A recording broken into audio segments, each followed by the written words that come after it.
production stops on the set of Spartacus to honor a visitor. Charles Lawton, Gene Simmons, and Peter Ustinov watch Kirk Douglas pass good news to Universal star Tony Curtis. Hello.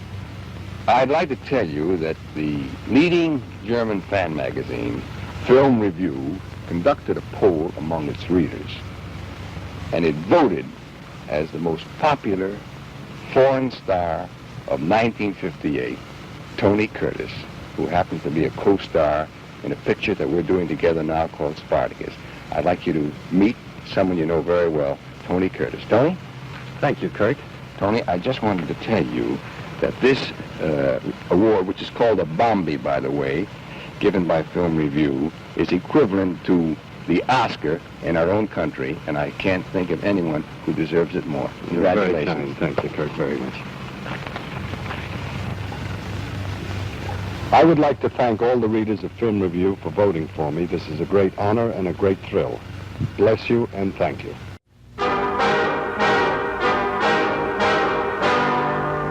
The first overseas premiere of UI's screen epic Spartacus is the most brilliant event on London's show business calendar for the year.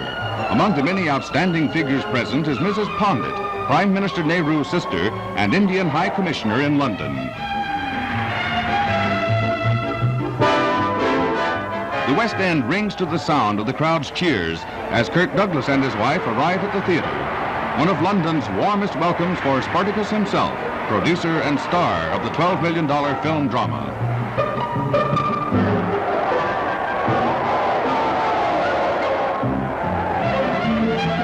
Climaxing the parade of notables of politics, show business, and society is the arrival of Princess Margaret and her husband Anthony Armstrong Jones.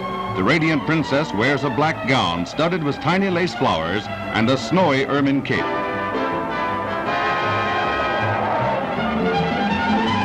In the foyer, the princess and her husband will meet a host of film industry leaders and ranking stars.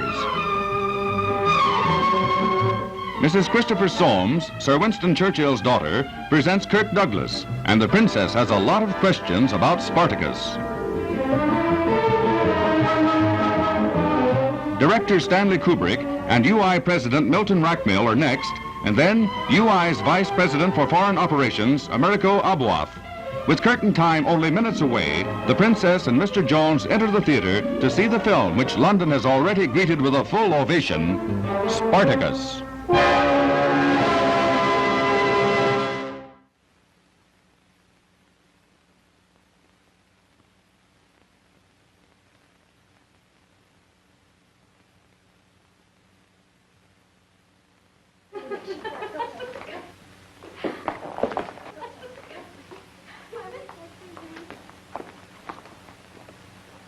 Hi. No, I was just telling Joe about the first time I met young Bess. This is young Bess. And this is Joe Summers, my good friend and stand-in. Hello. This is Ginny. Should I take it? Yeah. Going back to Bessie, she's a very good dog. I think in 9 years, she's only ruined 3 takes on the set. And she's a very good companion to me and Tracy. Oh, that's my daughter, who's the most gorgeous, most beautiful, most talented 3-year-old that's ever been born. And she's always with me when I'm working in Hollywood, and when I'm not working, we go back to the ranch in Arizona.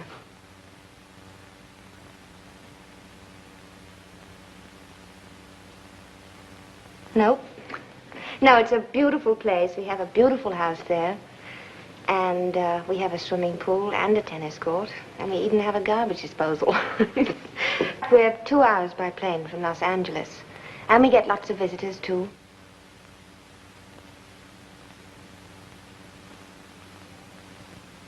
Well, yes, I am. But in this particular sequence, I have been taken from Spartacus by the Roman general, played by Sir Laurence Olivier. And he has dressed me in a style befitting his station and his home. And also he promises me my freedom in exchange for certain favors. Yes, it was very exciting. Larry is considered one of the greatest living actors of our day. But sometimes I found it very difficult to work with him because he's so good that I would watch him and forget what I was supposed to be doing. Yes, I've worked with Charles Lawton and Peter Ustinov. Now, Peter's very difficult to work with, too, because he's such a funny man, and I'm a terrible giggler, that I ruined more takes working with him. Tony Curtis, I haven't worked with before, and Kirk Douglas, I've never worked with before. Yes, that's right. I play the part of Varinia, a slave girl who falls in love with the leader of the gladiators, Spartacus, under the most difficult circumstances when we're trying to capture Rome. Some of the love scenes that I play with Kirk are unlike any that I've ever played before. Perhaps you'd like to see one. Oh, you're cold. Here, get underneath this. Oh, did I hurt you? No, you didn't. Oh, I didn't mean to be so rough. Why don't you kiss me? This is the first time I was ever going to have a baby.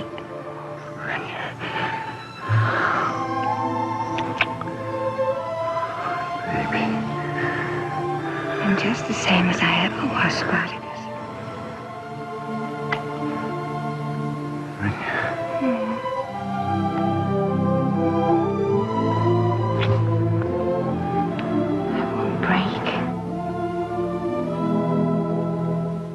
It was my pleasure. Thank you and goodbye. Spartacus was a gladiator who revolted against the power of Rome, and it's a very, very different to the usual Roman film. I find it very interesting to do. I do as much research as possible, not in books, but in newspapers of the period, because even if newspapers don't always express the truth about something, they certainly express the prejudices, and dramatically that's very useful.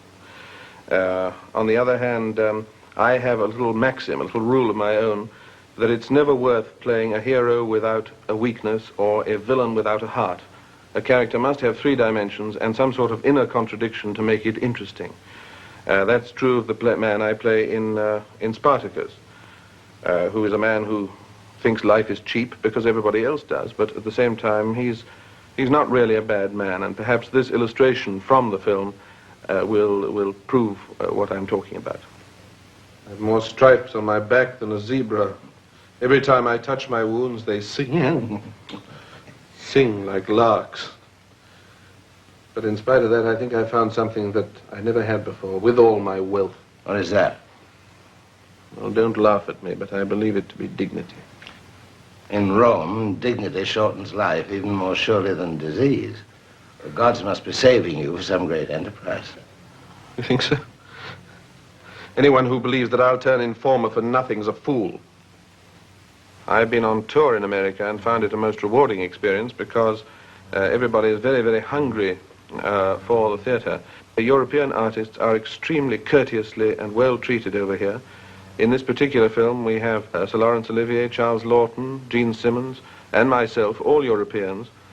And we were all very delighted to have been asked to appear in it, and for it to be thought that we were worth bringing such a distance. There is, of course, one other function which I only mention because of my children. They think that I make comic noises on occasion. They think, in point of fact, that's my only function worth talking about. For instance, a very exasperating noise is a car with a flat battery.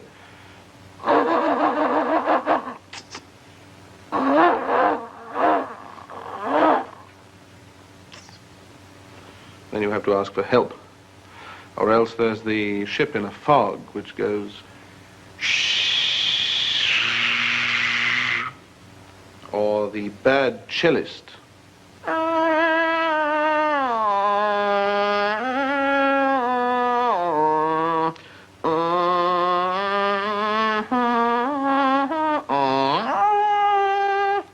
There should be a tinkle of coins at the end of that.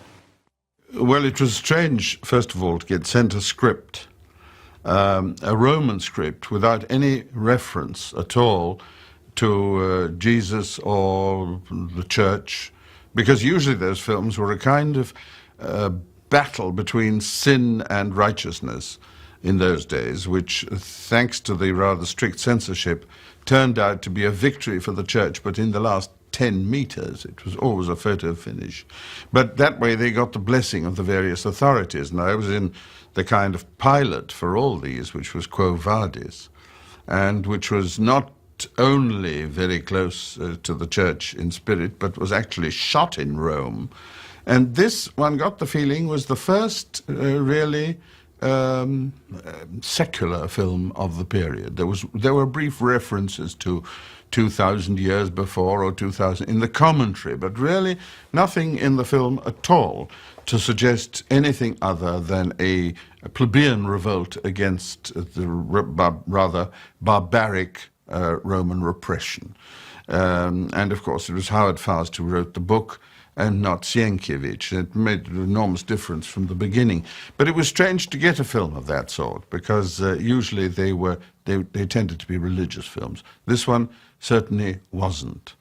And it was also unusual that it was an independent film, even if it was shot by a major studio. It was Kirk Douglas's own production. I think it was called Briner Productions, which he named after his mother. And so it was a very internal and intimate seed which sprouted into this huge thing. I think the executives were rather nervous of the whole thing at the beginning because of the very lack of that Christian element and the Hays Code and the blessings, which would certainly be of great benefit to the publicity department as we were making it. Quo Vadis, for instance, to revert to that for a moment, we shot that in Holy Year in Rome, and I, for the publicity department, shook hands with innumerable American bishops who always said the same thing, their rimless glasses glinting in the Roman sun. Well, I certainly never thought I'd shake hands with Nero. Well, I had that one time and time again. Luckily, in Spartacus, there was no jokes of that kind. The only thing that happened as we started the film in Death Valley, then still directed by Tony Mann, and he's still responsible for all the scenes in Death Valley at the beginning, a woman came up to me, a tourist, and said, "What is the name of this picture going to be?" And I said, "Spartacus." I couldn't speak too loud because they were shooting. I said, "Spartacus." She said, "Spartacle? That's a funny name for a major picture." Anyway, be that as it may, it shows a completely different ambiance from the piety of Quo Vadis. I must say I'm very grateful to Kirk Douglas for having given me the part. I enjoyed playing it within the limits imposed by the strange things that happened. It was a very heady mixture. There were some very different people at loggerheads with each other in that film. But it was a very, very rewarding experience. And I think he was, as I said before, very courageous in undertaking a film of these dimensions on this particular book at that particular time. I held Howard Fast in high regard, and I was keen to be a part of that team. At the same time, we all got a slightly nefarious pleasure out of the fact, which I don't know whether it's true or not, but we heard that Kirk Douglas went for the weekend to Palm Springs, exhausted by his work. He didn't even bother to change. He went as a slave, coiled up in some rags at the back of his limousine, and he slept almost as soon as he got into the limousine. And the chauffeur stopped at Banning, I think it was, about halfway, in order to get some gas. And Kirk Douglas woke up because there was no motion, saw that there was no one around, and thought, I'll take this opportunity to relieve myself, and went to the toilet. The man came out from paying for the gas, looked in the back and saw a pile of rags and said he's got to be under it. Got in the car and drove off, and Kirk Douglas was stranded in the middle of nowhere, dressed as a Roman slave and covered with grime, protesting he was Kirk Douglas, which they found hard to believe. Naturally, we, all of us, had heard this story, got quite a degree of pleasure out of it, which perhaps shows that they were all iconoclasts by nature. I hope, looking at Kirk today, he doesn't seem to have come out of it too badly. The helicopter must have been much more frightening than that. I don't know why there should be a feeling that it was two films. I've heard this before, that it was partly noble and dealing with the highest possible level. I don't see that revolution conducted that way is really very high level, and that really people had no right to behave wittily in ancient Rome. They should all be of the same mold. But all things in life exist side by side, and there's absolutely no reason why they should be incompatible. I think that's a prejudice which arose from the period then, when they expected the thing to have one overall colour, and where anything comic was termed as relief, which is so silly and stupid. It isn't relief. Life is full of comedy. And to my mind, comedy is merely tragedy which has gone wrong. And, of course, tragedy is merely comedy which has gone wrong. It's liable to happen to everything because life is full of surprises. And the most mature kinds of work are ones in which you don't know whether you're going to be asked to laugh or to cry at the next moment. That is really drama as I see it. I don't believe in comedy, or slapstick, or tragedy. I think it has to be a mixture if it is going to be at all lifelike and remind people of their own experiences. After all drama is really, in a sense, relies upon elements which people have seen but have not really noticed. All Shakespeare does, to take it at its highest, is to bring things to your attention which make you say, my God, how true that is. Yes, I hadn't thought of it. It's quite untrue. Of course you've thought of it, but you hadn't put it into words. You hadn't put it into actions. You hadn't been moved or made to laugh by it. And that's the whole art of the drama. Working with Kubrick was interesting. He was a young man then who wasn't. And I put in my book, perhaps a little unwarranted, a little cruel, that he showed none of the virtues or vices of youth. But I think he was keeping them to himself, that's all. I don't think he felt very comfortable with a film of those dimensions. Why should anybody feel comfortable with such huge responsibility of battle scenes and goodness knows what? I don't think we ever really saw the real Kubrick. I mean, I think Kubrick was a man who was using this, quite rightly, in order to hit the big time, but whose faith was really basically in the small time, which became big. I think he wanted to do films his own way, and I think he really basically lived with the thing, but didn't really feel it as profoundly as perhaps he would have done had he been at a different phase in his career.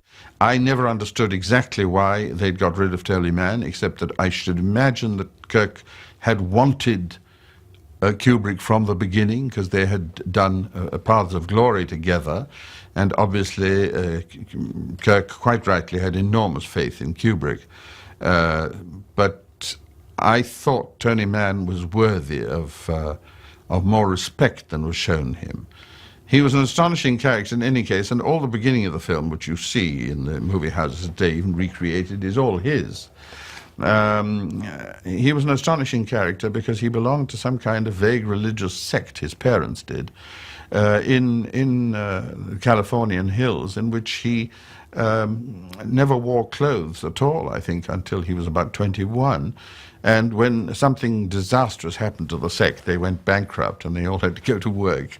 And Tony Mann was plummeted from a nudist existence and sun worship straight into the garment district in New York as an apprentice. If he survived that, I think he was tough enough to survive most things. I remember that we also all appeared in Hollywood at different times, and I suspected we all had slightly different scripts, which rather favored our parts. And since Laurence Olivier got there about a week before anybody else, he had Kirk Douglas's ear. And when we did the first reading of this, it didn't quite resemble what we'd received in the post and agreed to. And I remember that first reading with enormous clarity, because I was dressed in a relaxed manner that you find me in today, except I've moved with the times, I think. And Charles Lawton was in a dressing gown with his hair in curlers. And Olivier was dressed normally with a sports jacket. Kirk Douglas was dressed as a slave and covered with dirt and grime. He'd already been leaping from things. And John Gavin was dressed in the full regalia of an important Roman chief of the period. We started the reading, and it was quite different. It started out with Olivier in this version. And he put on a pair of glasses, very relaxed, and started reading the script. O great Lord, although I don't know what, you will hail, O great one. And it was like a litany in church. I couldn't hear what he was saying. And I saw Lawton's face out of the corner of my eye going. Then Lawton came in, made his entrance, and said, "Hail, you great gods of Rome." And again, it was practically inaudible. And I thought to myself, if the race is going to be run at this speed, I'm not going to start sprinting. It's ridiculous. So my entrance came, I said, my slaves will be willing to know this. And and again, I joined the general litany. It was only John Gavin, who has the sensibility of an actor, and it was later your ambassador in Mexico, who seemed to be impervious to this general atmosphere of murmuring, and suddenly said, "Oh, great gods that here declare," and he was off on his own, rather, I thought. And this went on, getting more and more awkward as we began to realize the script was rather different to what we had been led to expect, until Lawton suddenly stopped dead and said, "I don't understand this scene." And one smelled trouble. There was a look of complicity between Kirk and Laurence Olivier. And Laurence Olivier said, "Well, I thought, it's my idea, dear boy, this scene. I thought I would represent the future, John Gavin the present, and you, Charles, the past." Charles, I think, deliberately misunderstanding, said, "Why do I represent the present?" No, dear boy, you represent the past. It's Gavin who represents the present, and I represent the future. Well, it didn't get any further, and suddenly Olivier, exasperated by this almost animal dislike of Lawton, said, "Would it help if I read it to you?" And Lawton reacted.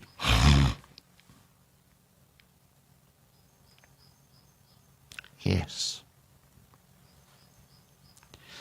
Laurence Olivier changed his glasses and read the scene. The quality of the silence greeting him was such that he eventually didn't have the courage to finish it, and said, more or less like that. And Lawton said, biding his time, "Yes, I thought for a moment, a little while back, that I might eventually understand it. Now I'm afraid I'm completely lost." And we abandoned the reading. We all went back to our places. And that was largely why Lawton became extremely difficult and wouldn't do what he was given. And that's when I was called in by the powers that be and asked to write the scenes between him and myself, which I was glad to do. He took me once to his caravan for a bull shot, which he enjoyed very much, which I think is bouillon, a beef tea mixed with vodka in a thermos. And he kept a thermos of it under his toga, and produced it occasionally. And we sat in his caravan on the Universal lot discussing life. And suddenly one of those loads of tourists arrived. Universal was, unlike other studios, encouraged visits from tourists and charged rather heavily for them. And two ladies passed by, and they both looked at Lawton and said, oh, don't tell me, oh, the greatest. Oh, you are the greatest. And Charles, who spent most of his time loitering, waiting to be offended, he was an extremely vulnerable, sensitive soul. He was now, of course, equally open to flattery, and when he heard that, he preened. Thank you. And then the woman said, your role as Big Daddy was just the greatest thing we ever saw. Isn't that so, Mabel? Yes, we loved it. And then it turned rancid, of course. He became offended again. And the two women went away, and he was inconsolable. I said, oh, Charles, come on. The thing to do in these moments is to imagine how it could have been worse than it was. What could be worse than that? I said, many things. They may realize their mistake and come back. That is going to be worse. At that moment, there they were. Oh, how will you ever forgive us? Mabel told me afterwards I'd made the most ghastly mistake. Oh, I'm so sorry. It's all right, my dear. No, yeah, just awful. But I want to tell you something. You're just as good as Burl Ives. This, again, has made matters worse, and they went on talking, adding to this, until he, eager to have his revenge, said to them, pointing to me for the first time that they hadn't noticed, "I bet you don't know who this is." And the women looked at me, and one of them said, "Oh, yeah, don't tell me. I know that, I've got it, yeah, Walter Ustinov." So from that time on, I was Walter Ustinov. My son did a good job directing. There was a moment when there was a Roman column marching up the hill where the people were crucified, and there were a whole lot of tensions in those days in the news with I think it was the Korean War then, wasn't it? Around about then. But suddenly an aeroplane, I don't know where it came from, it must have taken off from Burbank or someone very close to, because it hadn't gained a great deal of height. It came, and the Universal lot is rather mountainous, where we did our job. We were marching along the road, and suddenly an aeroplane came over terribly, terribly low. And a rather big aeroplane for Burbank, but I think it must have been a sort of 14-passenger one. And I remember shouting out to the Roman legion, "Scatter, they're Greek." And they did. The publicity lady, Sonia Wolfson, I think her name was, she came up to me and said, "Oh, Peter, steer clear of the commissary today. Hedda Hopper's in there and she doesn't want to see you." Oh, this is like a red rag to a bull. I didn't want to see Hedda Hopper, but I didn't see why I shouldn't be seen by Hedda Hopper. And I said, "What's wrong?" And she said, "No, it's too embarrassing." And I eventually I wheedled it out of her. Hedda Hopper had said to someone that I was so brilliant in Quo Vadis, I've got to be queer. Well, of course, I needed no second bidding. I went straight to the commissary, went up to her and said, "How are you?" Ha, ha, ha, ha, and behaved in the way of a rather gross English sergeant. And we never had that trouble again. I'm not a great expert on how much films cost, but there was a rumor, of course, that it was the most expensive film that was ever made, because the publicity departments always regarded such rumors as excellent. I can't imagine why, because I don't see any link personally between the cost and the result. But I suppose somebody going, thinking I'm going to see the most expensive film ever made, will look at it as an accountant and enjoy the sight. I personally didn't. I know that for my contribution to the writing, I didn't accept a fee because I thought it was part of the job. They didn't want to give me a fee either because they'd already accounted for everything.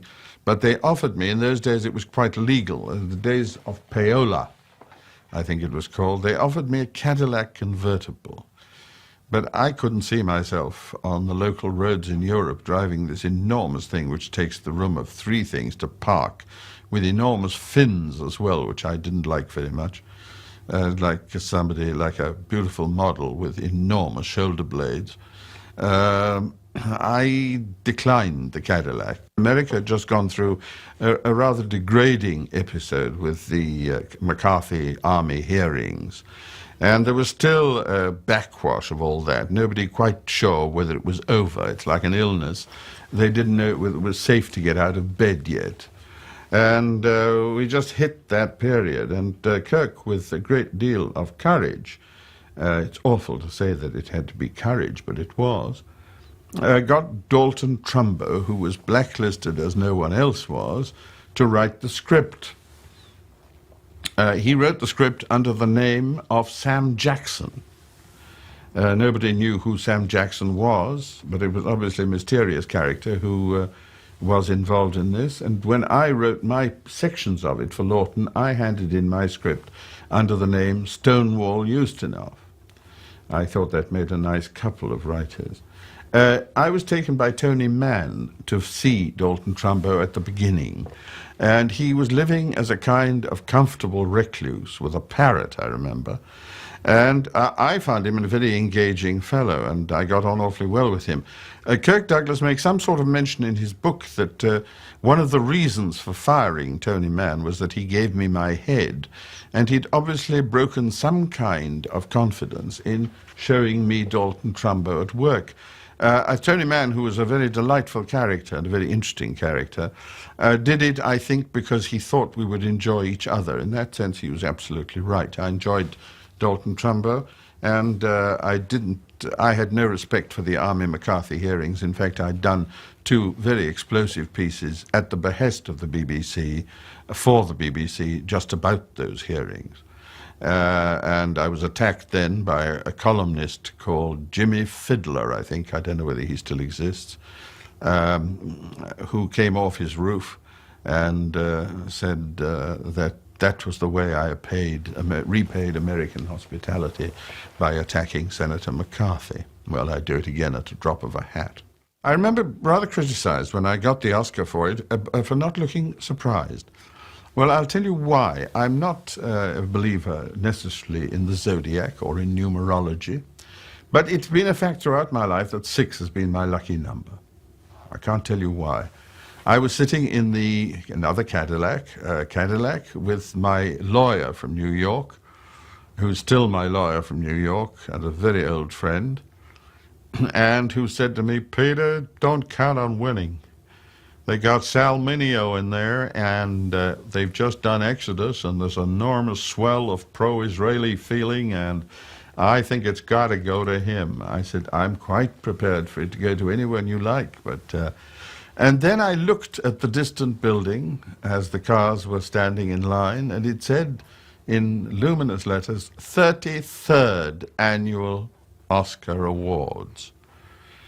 I thought, that's strange. And then I looked at the ticket, and it was seat number 24 in row F, both of which add up to 6. Then I looked at the tickets for the banquet afterwards, and I'd been invited to Warner Brothers table, for whom I was going to do the Sundowners, and it was table number 6. Then I looked at the other table to which I'd been invited, which was Allied Artists, a small company of the time, therefore it had a much higher number. I was going to do Billy Budd for them, and it was table number 42. And I said to my lawyer, "You know, there's too much of a coincidence, all this. I have a strange feeling I've got a chance." He said, "Peter, don't let it enter your head. I don't want to see you disappointed. Make your mind up now, you're not going to win. Sal Mineo's got it." And then I explained to him why. And the driver of the car, the Cadillac, said, "Well, I got to tell you, I was supposed to drive Sal Mineo, but they switched plans, and I'm driving you instead, and it's my 33rd birthday." I said to myself, that does it. And so when they read out my name, I kissed my wife, I think, and went on the stage, and people said, "You didn't look very gracious, you didn't look surprised." Well, why should I, with that kind of evidence?